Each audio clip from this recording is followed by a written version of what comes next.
Sebagai bangsa Indonesia, kita tentu sering mendengar kata Pancasila. Namun, pernahkah kita benar-benar memahami apa makna Pancasila? Bukan hanya sebagai dasar negara, tetapi juga sebagai sistem filsafat yang membentuk cara pandang kita terhadap kehidupan.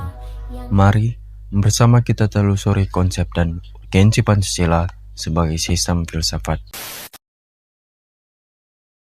Assalamualaikum warahmatullahi wabarakatuh. Halo teman-teman, perkenalkan kami dari kelompok 4. Kami dari kelas C1 Teknik Industri. Kelompok 4 sendiri beranggotakan A.A. Nur Arifno, Ahmad Abdurrahman saya sendiri, kemudian Andika Marshal Jacob, Andri Ardiansyah, Fadil Mubarak, Haikal Abi Kholis, dan Arvin. Dan yang terakhir, Takanori Ramadan Putra. Pada kesempatan kali ini, kita akan membahas menelusuri konsep dan urgensi Pancasila sebagai sistem filsafat. Tanpa berlama-lama lagi, mari kita saksikan presentasi dari kelompok kami. Menelusuri konsep dan urgensi Pancasila sebagai sistem filsafat. Apa itu Pancasila? Pancasila merupakan dasar dari negara kita, yaitu Negara Kesatuan Republik Indonesia. Kemudian, apa itu filsafat? Filsafat merupakan metodologi yang mengkaji pertanyaan-pertanyaan umum dan asasi. Misalnya pertanyaan-pertanyaan tentang eksistensi, penalaran, nilai-nilai luhur, akal budi, dan bahasa. Jadi, Pancasila sebagai sistem filsafat adalah kesatuan pemikiran yang mendalam yang menjadi landasan identitas bangsa dan pandangan hidup bangsa Indonesia. 3 aspek utama sistem filsafat Pancasila yaitu ontologi, epistemologi, dan aksiologi.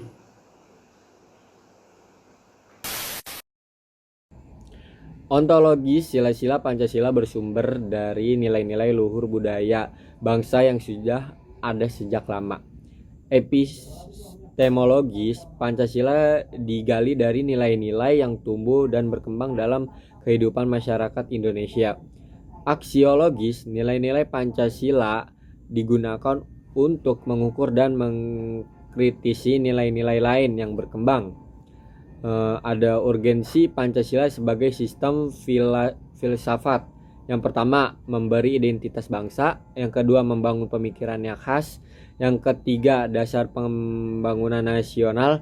Yang keempat, memajukan harga diri dan martabat bangsa. Yang kelima, ada pedoman menghadapi tantangan global.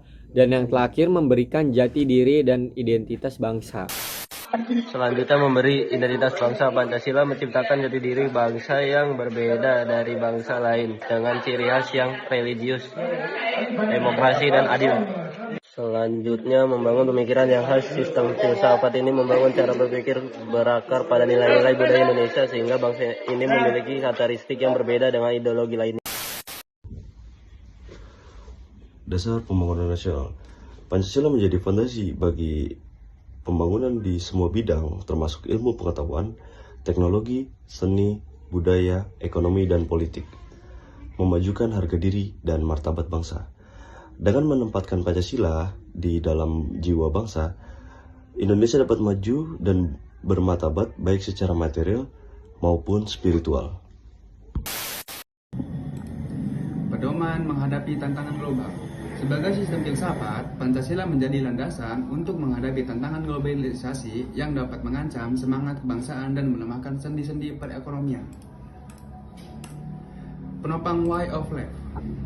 Pancasila menjadi pedoman hidup yang mengatur cara berpikir dan bertingkah laku secara seimbang, sekaligus menjadi penangkal perilaku amoral. Nah, udah tahu kan? Pancasila sebagai sistem filsafat adalah keseluruhan nilai-nilai, ide, dan prinsip hidup bangsa yang saling terkait dan terpadu, berfungsi sebagai pedoman hidup, dasar negara, pedoman kehidupan dalam semua aspek. Konsepnya mengandung nilai dasar etika dan moral yang menjiwai seluruh tatanan kehidupan, sedangkan urgensinya adalah untuk memberikan jati diri bangsa, arahan dalam pembangunan, menjaga keutuhan negara, dan memastikan setiap tindakan berorientasi pada nilai-nilai luhur Pancasila. Mantra apa entah yang istimewa